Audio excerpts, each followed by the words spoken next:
ఆంధ్రప్రదేశ్ ప్రభుత్వం ఇవాళ సాయంత్రం 4 గంటలకు అమరావతిలో కేబినెట్ సమావేశం జరగనుంది.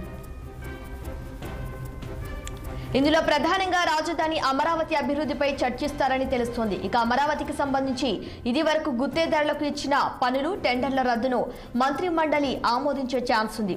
ఆ పనులు కొత్త టెండర్లకు పిలిచే అంశంపై చర్చ జరగనుందని సమాచారం.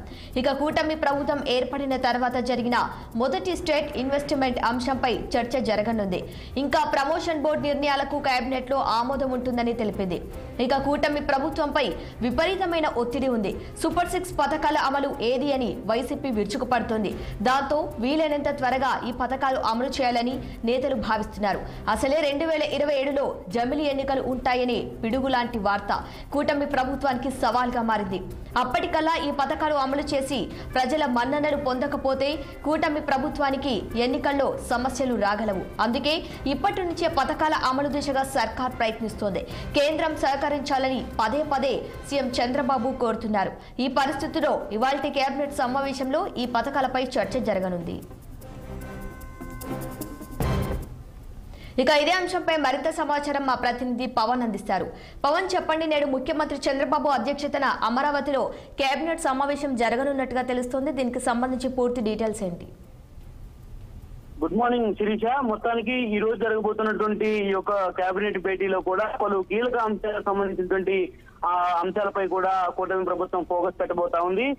ఏదైతే ఈ యొక్క భేటీకి సంబంధించి కూడా ఇప్పటికే సచివాలయంలో రాష్ట్ర మంత్రివర్గానికి మొత్తం కూడా కొన్ని సంబంధించినటువంటి అంశాలను కూడా ఇప్పటికే కూటమి ప్రభుత్వం అయితే మాత్రం చర్చించుకోవడం అయితే మాత్రం జరిగింది. ఈ రోజు సాయంత్రం 4 గంటలకు కూడా వెలగపూడిలో ఉన్నటువంటి సచివాలయంలో ఈ యొక్క కేబినెట్ భేటీ జరగబోతున్నటువంటి నేపథ్యంలో కూడా ఈ యొక్క భేటీలో దాదాపుగా కూడా ఏదైతే రాష్ట్రానికి సంబంధించినటువంటి రాజధాని అంశం ఏదైతే ఉందో దీనికి సంబంధించినటువంటి ఆ అంశంపై కూడా మొట్టమొదటిగా ప్రధానంగా కూడా ముఖ్యమంత్రి చంద్రబాబు, అదేవిధంగా డిప్యూటీ సీఎం పవన్ కళ్యాణ్ తో కలిసి మంత్రివర్గంతో కొన్ని కీలక అంశాలు కూడా ప్రస్తావించేటువంటి అవకాశం అయితే ఖచ్చితంగా కనిపిస్తా ఉంది. మరి అందులో భాగంగానే ఇప్పటికే ఏదైతే రాష్ట్రానికి సంబంధించి కూడా 85,000 కోట్ల పెట్టుబడిపై ఇప్పటికే ఐసీసీ సంబంధించినటువంటి భేటీలో తీసుకున్నటువంటి నిర్ణయాలకు కూడా ఈ రోజు కేబినెట్ అయితే మాత్రం ఆమోదం తెలపబోతా ఉంది. ఏదైతే అమరావతి రాజధానికి సంబంధించినటువంటి కాంట్రాక్టర్లు గతంలో కేటాయించినటువంటి పనుల టెండర్లకు సంబంధించినటువంటి దాని అంశం ఏదైతే ఉందో దీనికి సంబంధించినటువంటి టెండర్ల ప్రక్రియ పూర్తి స్థాయిలో కూడా రద్దు చేసి తిరిగి మరలా కొత్త టెండర్లకు కూడా ఈ రోజు కేబినెట్ లో ఆమోదం కూడా తెలిపేటువంటి అవకాశం కూడా ఖచ్చితంగా కనిపిస్తా ఉంది. ఇప్పటికే కూడా మనం చూడొచ్చు, ఇప్పటికే కేంద్ర ప్రపంచ బ్యాంక్ కూడా కేంద్రం సపోర్ట్ తో దాదాపు 15,000 కోట్ల రూపాయలు అమరావతి రాజధానికి కేటాయించినటువంటి నేపథ్యం ఏదైతే ఉందో దీనికి సంబంధించినటువంటి నిధులు మంజూరు అవుతాయి కనుక వీటికి ఏ విధంగా ఖర్చు పెట్టాలనేటువంటి దానిపై కూడా పూర్తి స్థాయిలో ఒక కసరత్తు అయితే మాత్రం జరగబోతా ఉంది. మరి అందులో భాగంగానో ఈ రోజు ఈ యొక్క కేబినెట్ భేటీలో పూర్తి స్థాయిలో కూడా పలు అంశాలకు సంబంధించినటువంటి నిర్ణయాలు తీసుకొని అనంతరం చంద్రబాబు అయితే మాత్రం ఆ కేబినెట్ లో ఉన్నటువంటి మంత్రివర్గానికి ఒక దిశానిర్దేశం అయితే మాత్రం చేయబోతా ఉన్నారు. ముఖ్యంగా ఈనాం భూముల అంశం ఏదైతే ప్రస్తుతం తెర మీదకి వచ్చినటువంటి నేపథ్యంలో కూడా ఈనాం భూముల అంశంపై కూడా ఈ యొక్క మంత్రివర్గం అయితే మాత్రం ఈ రోజు నిర్ణయం తీసుకునేటువంటి అవకాశం కూడా ఖచ్చితంగా కనిపిస్తా ఉంది.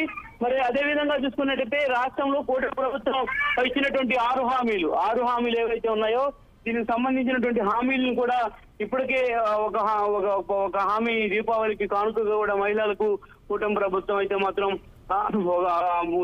సిలిండర్లు అయితే మాత్రం అందించింది. మరి అదే విధంగా ఇచ్చినటువంటి మరొక హామీ ఉచితంగా బస్సు ప్రయాణం కల్పిస్తామంటూ ఇచ్చినటువంటి హామీ ఏదైతే ఉందో దీనికి సంబంధించి కూడా ఇప్పటికే కూటమి ప్రభుత్వం అయితే మాత్రం కొంత సంసిద్ధమవుతా ఉంది. ఈ యొక్క హామీలకు సంబంధించినటువంటి అంశంపై కూడా ఏపీఎస్ఆర్టీసీతో పూర్తి స్థాయిలో కూడా దీనికి సంబంధించినటువంటి అంశంపై దాదాపు ఇప్పటికే సచివాలయంలో ముఖ్యమంత్రి చంద్రబాబుతో అయితే మాత్రం ఏపీఎస్ఆర్టీసీ సంబంధించినటువంటి అధికారులు దాదాపు సుదీర్ఘ చర్చలు కూడా జరపడం జరిగింది. రాష్ట్రంలో మహిళలకు ఫ్రీ బస్సు సౌకర్యం కల్పిస్తే ఎంతవరకు రాష్ట్ర ప్రభుత్వం ఆ భారాన్ని okay Pawan, right, thank you.